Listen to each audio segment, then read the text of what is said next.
Warning.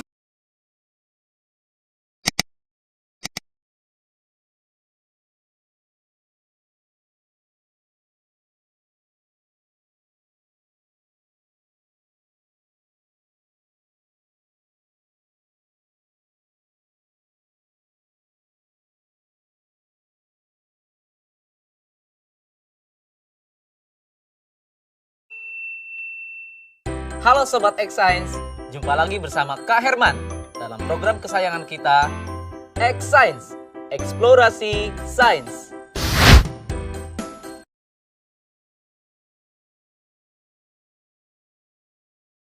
Adik-adik, pernahkah kalian bekerja bakti membersihkan kelas bersama teman-teman?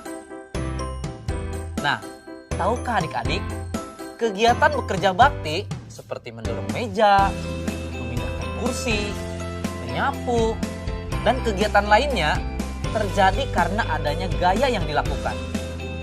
Hah? Gaya? Apa sih gaya itu? Mau tahu tidak? Yuk kita simak penjelasan berikutnya. Gaya adalah tarikan atau dorongan yang menyebabkan suatu benda bergerak. Suatu benda dikatakan bergerak jika kedudukannya berpindah dari posisi semula.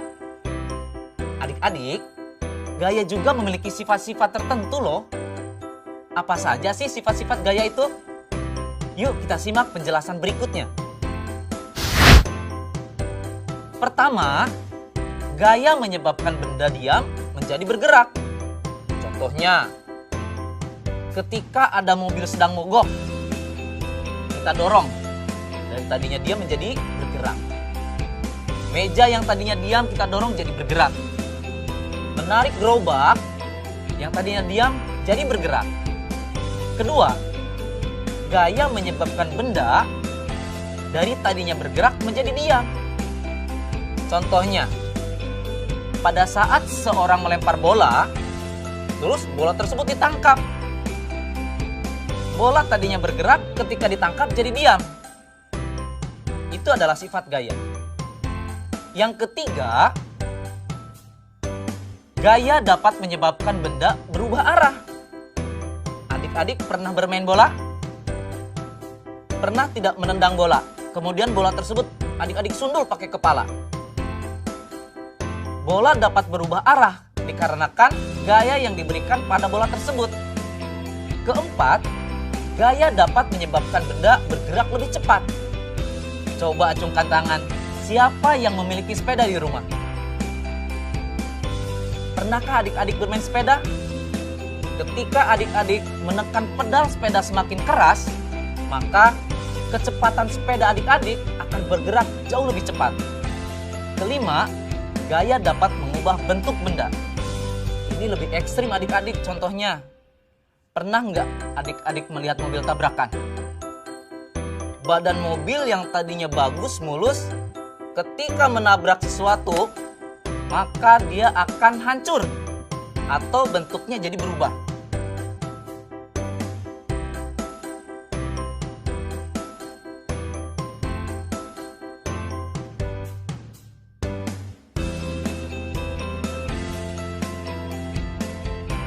Nah, adik-adik, ternyata semua kegiatan yang kita lakukan sehari-hari tak lepas dari yang namanya gaya.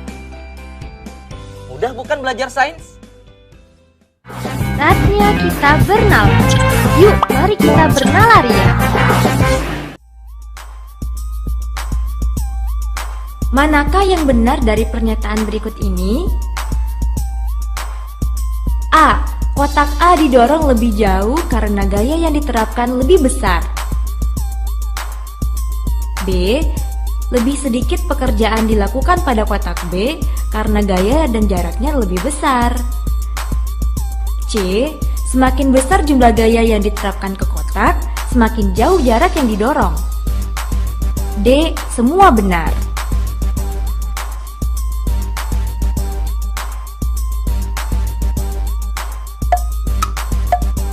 Bagaimana Sobat X Science? Sudah tahu jawabannya? Kalau belum, yuk kita simak penjelasan berikut. Jawaban yang tepat adalah pilihan yang C, yaitu semakin besar jumlah gaya yang diterapkan ke kotak, semakin jauh jarak yang didorong. Karena besarnya gaya berbanding lurus dengan besarnya perpindahan. Gaya 60 Newton lebih besar daripada gaya 40 Newton. Makanya, semakin besar jumlah gaya yang diterapkan ke kotak, semakin jauh jarak yang didorong.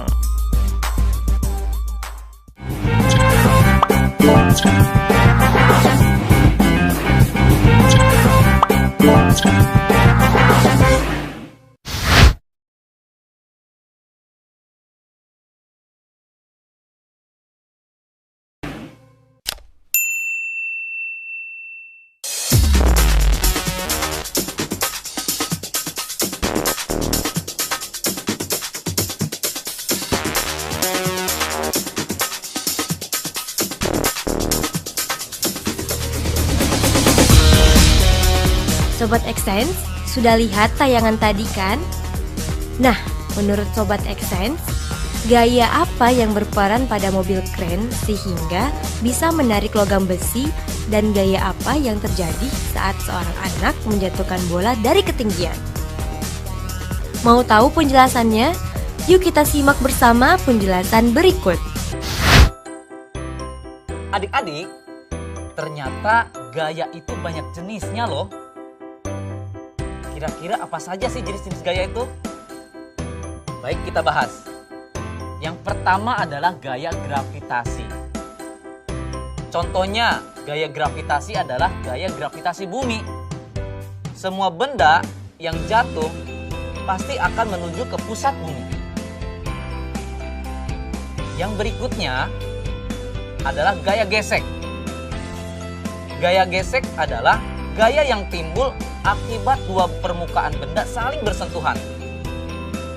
Contohnya, ketika seorang anak sedang bermain sepatu roda. Dengan memanfaatkan gaya gesek antara roda dengan permukaan jalan, maka si anak dapat berjalan dengan sepatu roda. Ketiga, gaya magnet. Gaya magnet adalah gaya yang disebabkan oleh tarikan atau tolakan antara dua benda. Contohnya, ketika kita menarik paku yang terbuat dari logam dengan magnet. Keempat, gaya pegas. Gaya pegas adalah gaya lenting pulih atau gaya untuk kembali ke keadaan semula. Gaya pegas ini dapat ditimbulkan atau dihasilkan oleh benda yang sifatnya elastis. Contohnya, pada busur yang digunakan pada saat olahraga panahan. Kelima, gaya listrik. Gaya listrik adalah kekuatan yang dimiliki benda yang bermuatan listrik untuk menarik benda-benda yang ada di sekitarnya.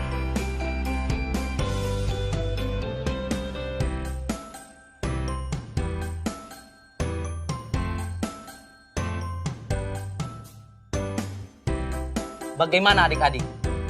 Mudah kan belajar sains? Saatnya kita bernalar. Yuk, mari kita bernalar ya. Rai menerbangkan layang-layang. Kemudian ada angin yang bertiup sangat kencang sehingga mengganggu terbangnya layang-layang Rai. Nah, Sobat Xsense, pertanyaannya adalah: pertama, pada tayangan tersebut, huruf mana yang menunjukkan gaya gravitasi yang bekerja pada layang-layang? Kedua, huruf apa yang menunjukkan kekuatan menarik yang diberikan Rai pada layang-layang tersebut? Ketiga, pada kekuatan angin meningkat, namun layang-layang itu tetap di tempat yang sama. Apa yang terjadi pada kekuatan menarik yang diberikan Rai?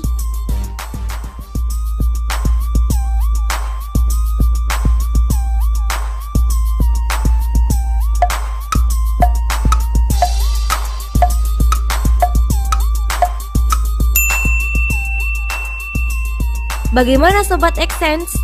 Sudah tahu jawabannya? Mau tahu lebih jelasnya? Yuk simak penjelasan berikut.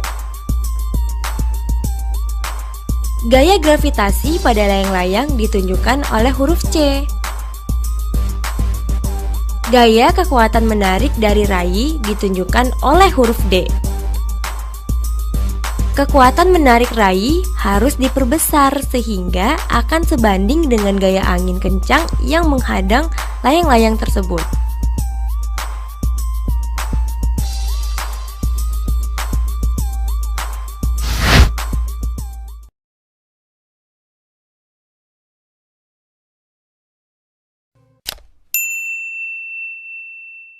Halo Sobat X-Science, jumpa lagi bersama Kak Herman dalam program kesayangan kita, X-Science, Eksplorasi Sains. Adik-adik, sudah tahu kan bahwa magnet itu dapat menarik benda yang terbuat dari logam, seperti besi dan baja. Kali ini, kakak akan mengajak adik-adik untuk seru-seruan bereksperimen. Membuat menara Moore heksagonal di pinggir gelas loh. Nah, bagaimana caranya agar tumpukan Moore tersebut tidak jatuh?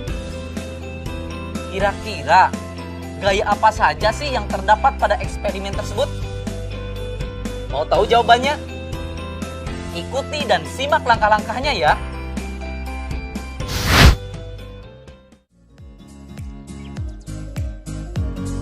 Sebelum memulai, terlebih dahulu kita siapkan bahan-bahannya ya, yaitu Moore yang berbentuk heksagonal, kaleng minuman soda, gelas kaca, magnet, dan penggaris. Selanjutnya, kita mulai langkah-langkahnya. Pertama, susun 2 buah kaleng soda dengan tinggi yang sama. Letakkan penggaris di atasnya yang nantinya digunakan untuk menjembatani menara. Kedua, tempatkan magnet di kedua sisi penggaris di titik tengahnya. Magnet harus saling tarik-menarik dan menahan di tempat yang sama. Ketiga, atur penggaris di atas 2 menara sehingga magnet berada di tengah. Letakkan gelas minum di atas meja di antara menara sehingga titik di tepi gelas berada di tengah magnet.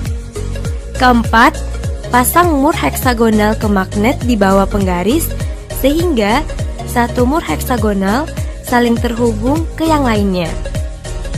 Kelima, seimbangkan tumpukan Moore tersebut di tepi gelas dengan sangat hati-hati. Pastikan Moore heksagonal tersebut langsung di bawah magnet di tepi kaca. Terakhir, lepaskan magnet dan saksikan tumpukannya akan runtuh. Bagaimana adik-adik? Seru kan eksperimennya? Mau tahu kenapa bisa terjadi seperti itu? Saat memasang tumpukan Moore di bawah magnet pada tepi gelas, gaya magnet akan menarik Moore tersebut. Sementara pada tumpukan Moore, karena ada pengaruh gaya magnet, mereka akan mengembangkan medan magnet dalam Moore itu sendiri. Medan magnet pada Moore ini sifatnya lemah, namun akan tetap ada setelah kita melepaskan Moore dari magnet. Bidang lemah ini hanya cukup untuk menarik Moore ke medan magnet di atasnya yang jauh lebih kuat. Ketika pengaruh gaya magnet kita angkat atau kita hilangkan, secara perlahan medan magnet pada Moore ini akan menghilang dan gaya gravitasi akan menjatuhkan tumpukan Moore tersebut. Jadi, gaya yang berpengaruh pada eksperimen tadi adalah gaya magnet dan gaya gravitasi.